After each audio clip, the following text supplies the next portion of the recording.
Head of School, Mrs. Bharti Singh, teachers and dear students, a very good evening to you all. It gives me great pleasure to be here this evening to have little time with you all. It has been a very busy week for us. As you know, the Parliament is going on and the Parliament session will finish on Friday. But I was invited by your Head of School to have one-to-one, I would call it woman-to-woman chat. We did schedule a time, I think about 2 weeks ago, but unfortunately I couldn't make it. I had to attend a funeral. But this time around, I said I have to do it, no matter how busy I am, no matter what's going on in my life. But seeing you all seated so nicely here, and the fact that it's a gathering of women, so I get very excited. I get excited because you and I are in the same boat. We're in the same boat when it comes to women issues. And the time of my visit is very meaningful because we are observing 16 days of activism. And this 16 days of activism is against gender-based violence. During these 16 days that's been set aside to remember women who have faced violence in their life, it makes it more meaningful to address a group of women who are embarking very soon into career and also into adulthood if you have not reached 18 yet. So it is a very significant time for the students here. I wanted to share some of the hurdles a woman has to go through to reach where they want to reach in their life. I know most of you have come from very remote areas, from maritime zone. You've left your family, you've left your friends, you have left the homely environment, and you have made ACS your home. And some of you have been boarding for quite some time. This is your home, this is your family, and this is where this home is going to look after you and change your life. Now, when you left your home, or you can say the day you decided that, yes, I want to get the enrollment done at ACS school, I wonder what was going on in your mind. Was it because you wanted to come to ACS? Was it because your parents had a dream and they felt that you need to go to ACS? Now, whatever it may be, but when you came to this school, surely it must have given you a sense of pride. It must have given you a sense of responsibility, looking at or considering the achievements of ACS. And for you to be in this school simply means that you will be linked with other great personalities or great women that came out of ACS. So I would say, yes, you have to continue the name of ACS and keep that high morale or high status created by former students of ACS. So whatever your feeling was when you got yourself enrolled at ACS, I'm sure you must be at that point in, I don't know, maybe year 9, or whichever year it might have been, you were still not, I wouldn't call it so much career oriented.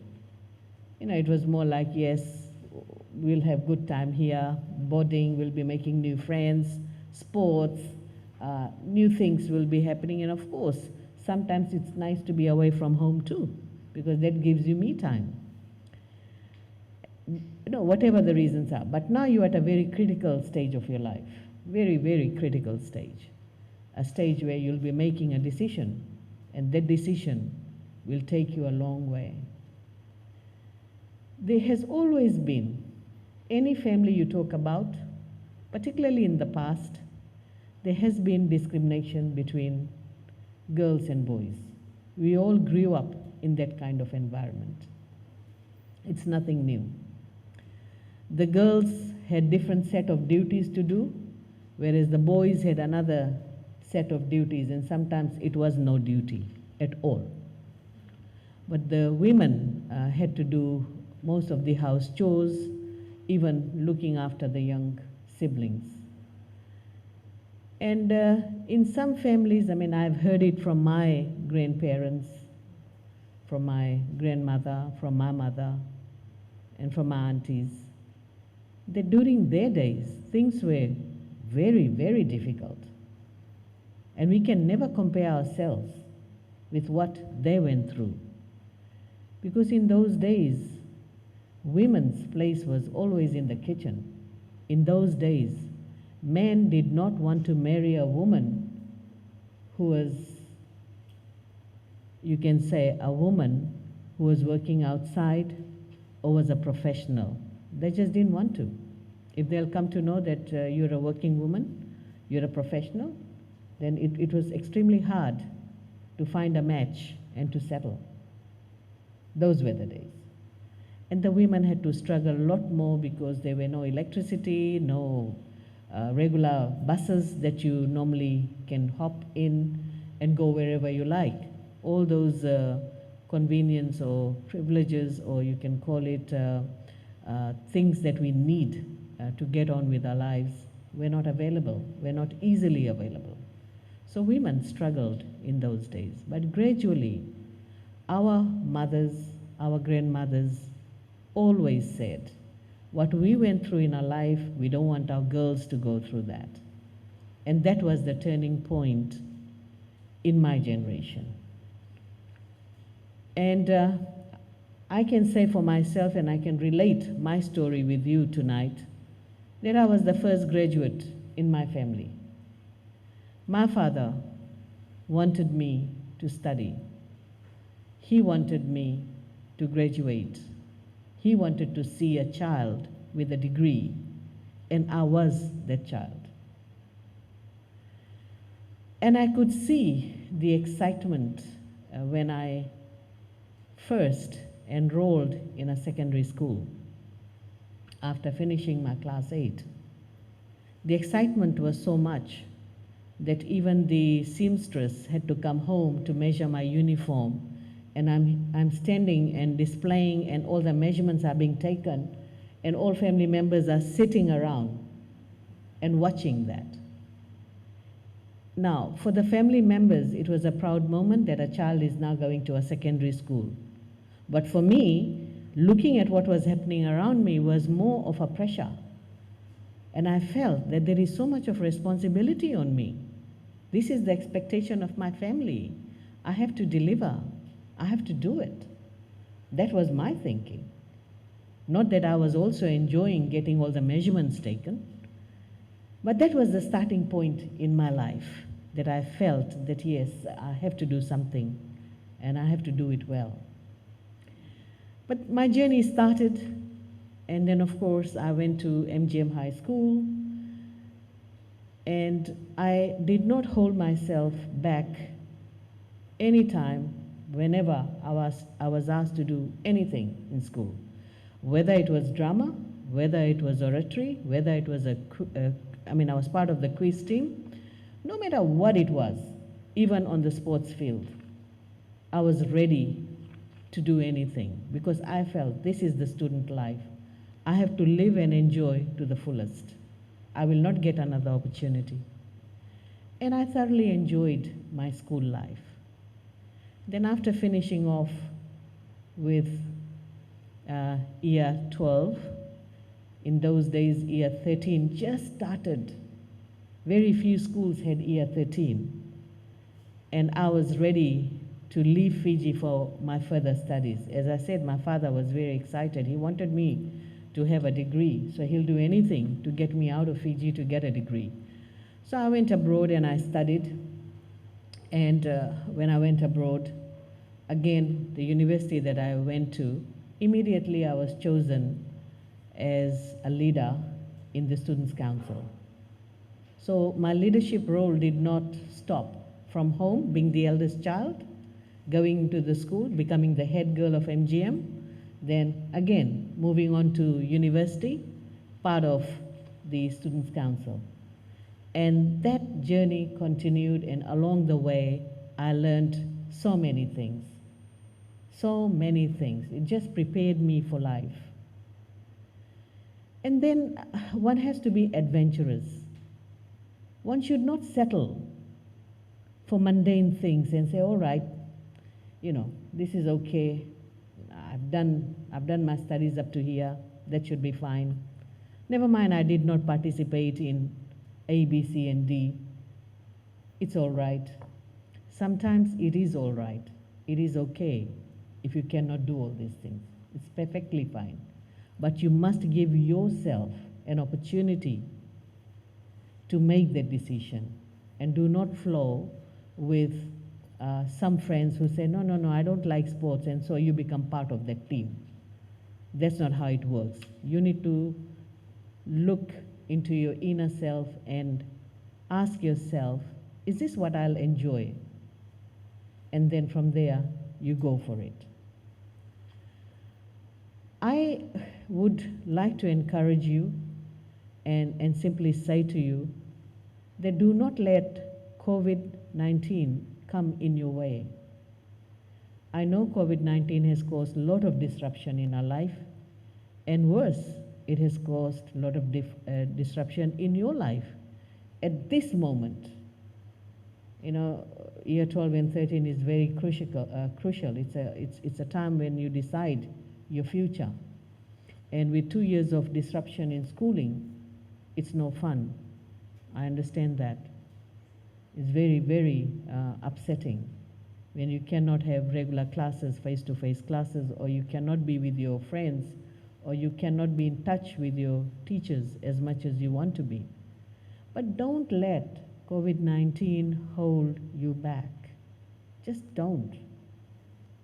You got to be focused. You must know what your dream is, and you must work towards that. You got to come up with do or die attitude.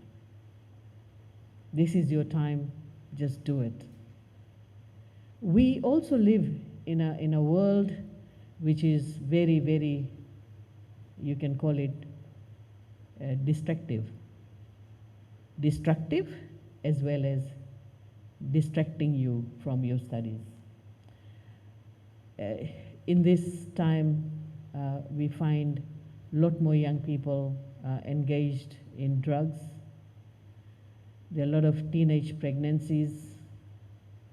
There are also situations where young people get carried away simply because of the peer pressure.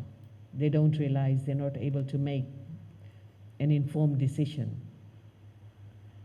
So if you are living in a situation like that, then you need to think twice and always reflect and go back to the basic question. And the question is, why are you at ACS? What is the purpose for you to leave your family and to be here in a boarding school? You have to find that answer.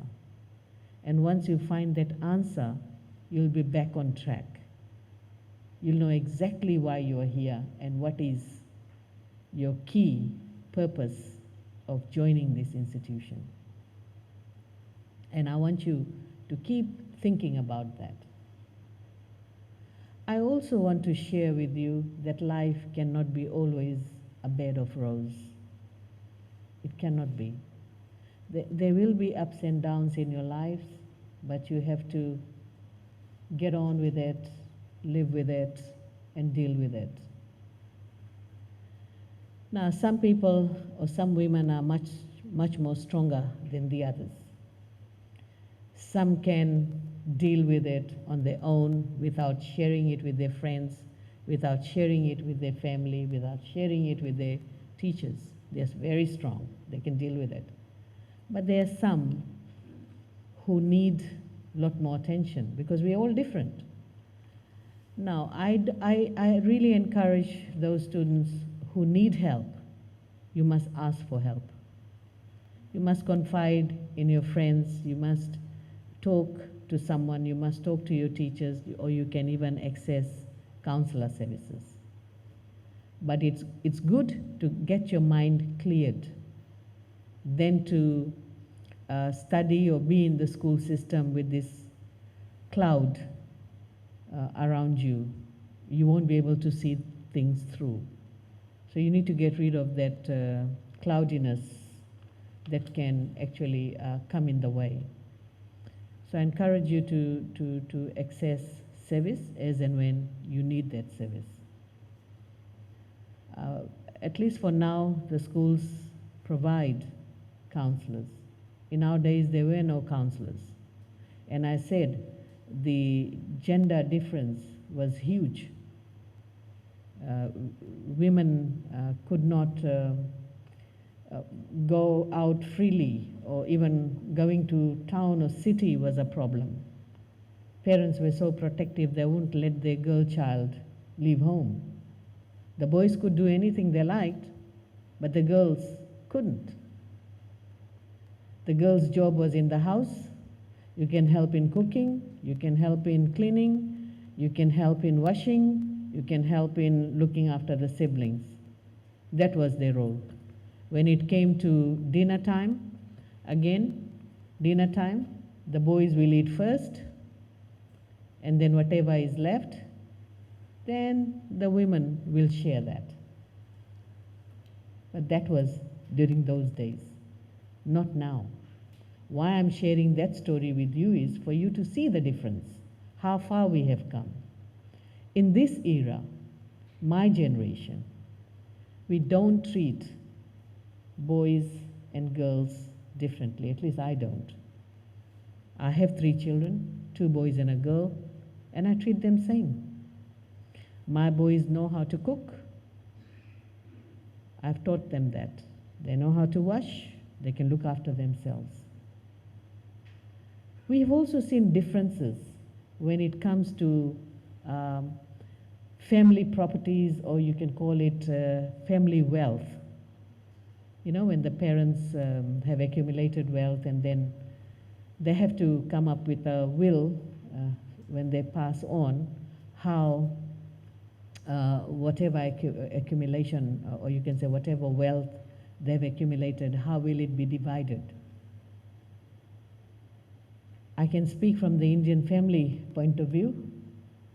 From the Indo-Fijian family perspective, the wealth always went to the boys, not to the girls. And it's quite painful. Why should it be like that? And that used to become the starting point of disparity. Because the boys already accumulated wealth, they can use that money to make more money and progress in life. Whereas the girls were not given anything and they were married off. And when they went into a new family and they faced problems, they didn't know how to deal with it because they didn't even have the wealth. And in some cases, there was no education to back them up. And they were left in that kind of situation. And most girls suffered in their marriage. But in this day and age, we think differently. We want to share the wealth equally amongst all siblings. We treat our girls same as our boys. However, that is not translated into what we actually see on the ground. What we see on the ground is still, I would say, the disparity is there, and we need to fix that. We see how women are bashed. Women have lost their lives because of this gender-based violence, and women are not treated well. In fact, women are not treated well even at workplace. In some workplaces, women are harassed, they're bullied, they're belittled. But we need to change that together. So this is how difficult the women's world is. But one way you can succeed is through education. Education is something that will give you, education will empower you, but also give you financial freedom. You don't have to rely on anybody for money. You can lead your own life. You can be who you want to be. So it is extremely important that we understand the value of education, and this is your opportunity. Everything in life will come, but these moments will not come. You can still have boyfriends, you can still have children, you can do many other things later on. But your year 12 and year 13 is very critical. You need to get through these exams. You need to pass through this so that when you want to pursue your tertiary education, or you want to start your TVET courses, or you want to get into employment, things would be much better for you. Right, so it's still not easy. I mean, I admire some young people globally who have made a huge difference. And you've seen very young women who are activists, and they're changing the world around us. You may have heard the name of Yuf Zaid. She's a Pakistani young lady who was not allowed to study in Pakistan. Malala Yousafzai. Now Malala, when she had to face the gun, she came out of that torture, she recovered, and she made a decision that she will change the world. And she will change the world by encouraging women to get educated. So Malala has been that beacon of hope for many women around the world. And she's doing it beautifully. And she often says that you just give one book, one pen, one child, and one teacher. Only 4 things needs to be there. And these 4 things will change the world. And we can see the way the world is changing. So education is very, very critical. It is important in our life, and we need to focus on education and realize our dream. Now, if I talk about ACS, ACS is one school that has produced students who are everywhere at very high position. You talk about sports, they're representing Fijian sports. Universities, they're holding high positions there.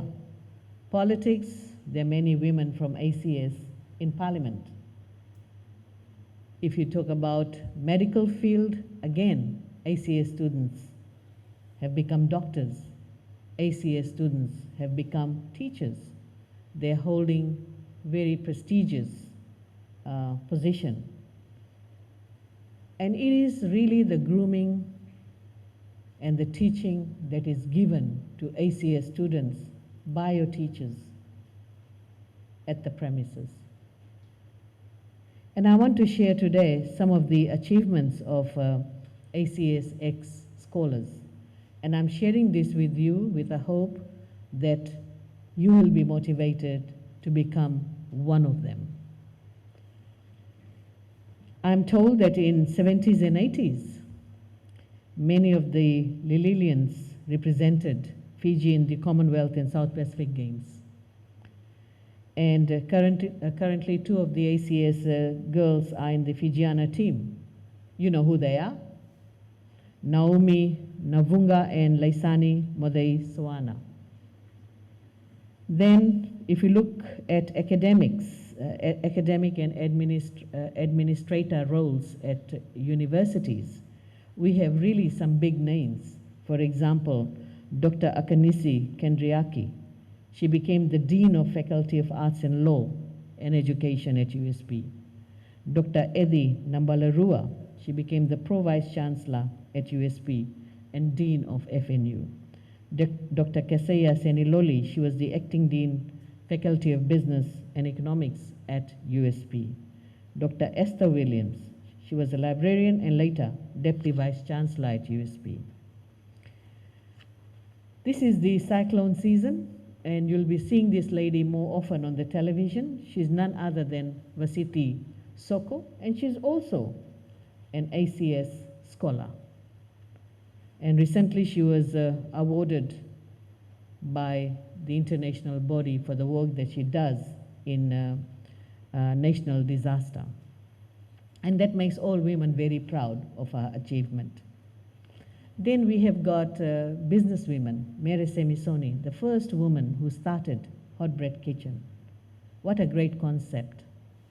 And the way she multiplied her business and new shops came up all around Fiji. And she has made Hot Bread Kitchen a household name. We're all familiar with the product.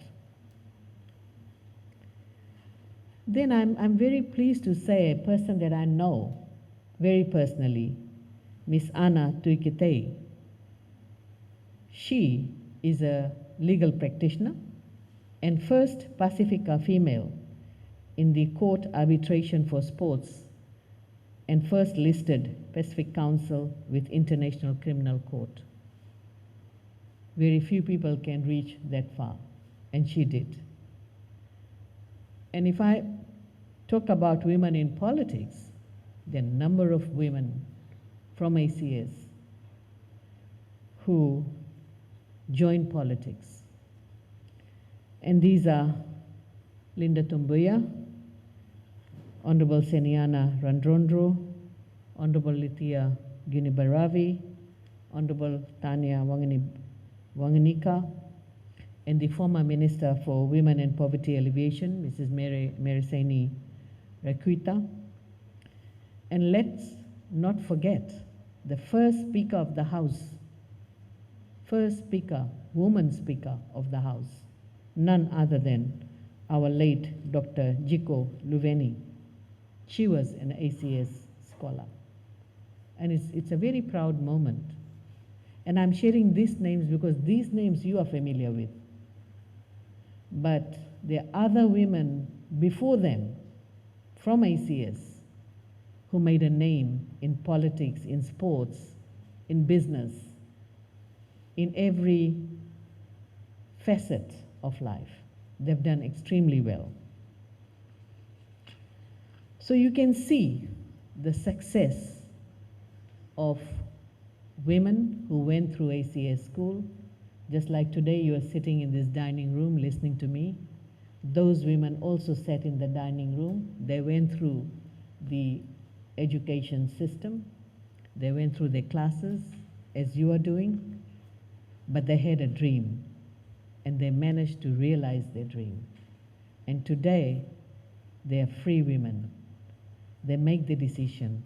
They have their financial freedom. They have a choice to do whatever they want. And how did they become so independent? That independence was through education. So education, your school, your studies, is very important for you. So I'm urging all year 12 and 13, please do not give up. I know there is a lot of anxiety. There is a lot of anxiousness around us, because only today we have heard, just last week we have heard a new variant of COVID that is circulating in almost 12, 13 countries. We are nervous.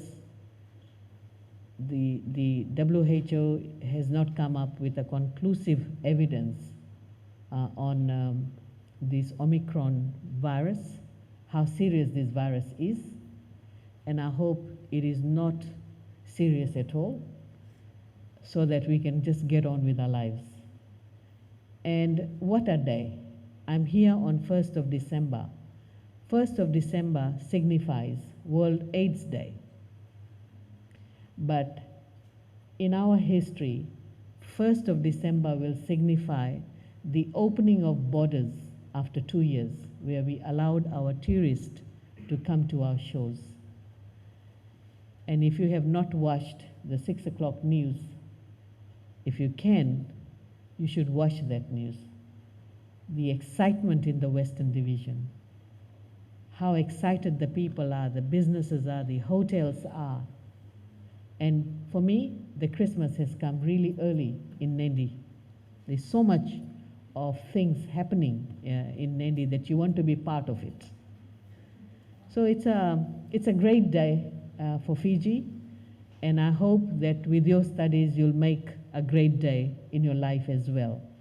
So with these words, ladies, I encourage you to work hard, consult your principal, consult your counselors, consult your teachers if you need help.